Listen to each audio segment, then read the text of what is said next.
கிறிஸ்துவுக்குள் பிரியமான தேவ பிள்ளைகளை, கர்த்தராக இயேசுவின் பரிசுத்தமுள்ள நாமத்தில் உங்களை அன்போடு வாழ்த்துகிறேன். யோவான் 3ஆம் அதிகாரம் 6, 7, 8 வசனங்களை உங்களுக்கு நான் வாசிக்கிறேன். மாம்சத்தினால் பிறப்பது மாம்சமாயிருக்கும், ஆவியினால் பிறப்பது ஆவியாயிருக்கும். நீங்கள் மறுபடியும் பிறக்க வேண்டும் என்று நான் உனக்கு சொன்னதை குறித்து அதிசயப்பட வேண்டாம். காற்றானது தனக்கு இஷ்டமான இடத்தில் வீசுகிறது, அதன் சத்தத்தை கேட்கிறாய், ஆகிலும் அது இன்னிடத்திலிருந்து வருகிறதென்றும் இன்னிடத்துக்கு போகிறதென்றும் உனக்கு தெரியாத. ஆவியினால் பிறந்தவன் எவனோ அவனும் அப்படியே இருக்கிறான். பிரியமானவர்களே, ஆவியினால் பிறப்பது என்பது கடவுளின் பிள்ளைகளாக மாறுதல்.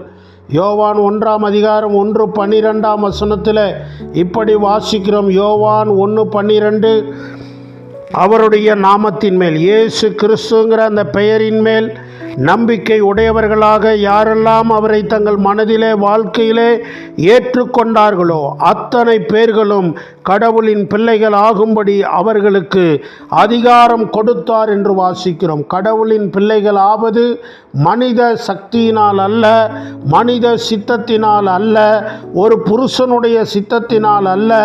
ஆகவே இது மாம்சத்தினால் பிறக்கிற பிறப்பு அல்ல, இது ஆவியினால் பிறக்கிறது.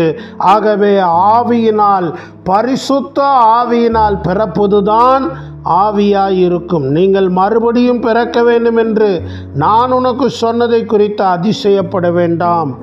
ஏதோ மாம்சத்தில் எப்படா இன்னொரு முறை அம்மாவோட கற்பத்தில் பிறந்து அல்லது நுழைந்து பிறக்க முடியும்னு குழம்பாதப்பா. அது ஆவியினால் பிறக்கிற பிறப்புன்னு சொல்கிறார். அதுக்கு உதாரணமாக காற்றை காட்டுகிறார். நமக்கு புரிகிற விதத்தில் இயேசு விளக்குகிறார். காற்று தனக்கு இஷ்டமான இடத்தில் வீசுகிறது, அதோட சத்தத்தை கேட்குறோம், அதை உணர்றோம்.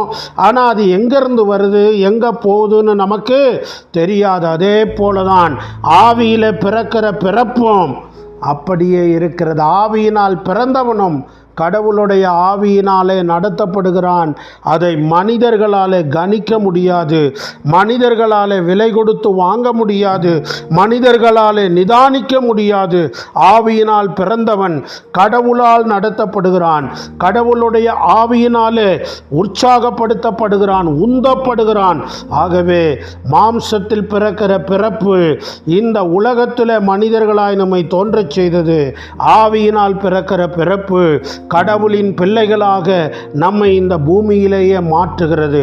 இந்த பூமியிலே மட்டும்தான் அதற்குரிய வாய்ப்பு.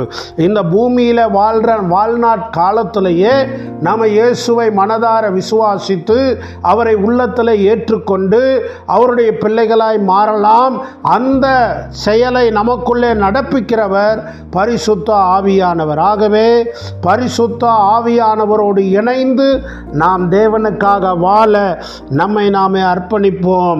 ஆவியினால் பிறந்த அந்த மகிமையின் வாழ்க்கையை அனுபவிக்க ஒவ்வொரு கிறிஸ்தவரையும் கிறிஸ்துவை அறியாதவர்களையும் கடவுள் கிருபையாய் நினைத்து நடத்தும்படி வேண்டி இந்த வார்த்தைகளை உங்களோடு சொல்லுவதில் மகிழ்ச்சி அடைந்து என்னுடைய வார்த்தைகளை நிறைவு செய்கிறேன். God bless you.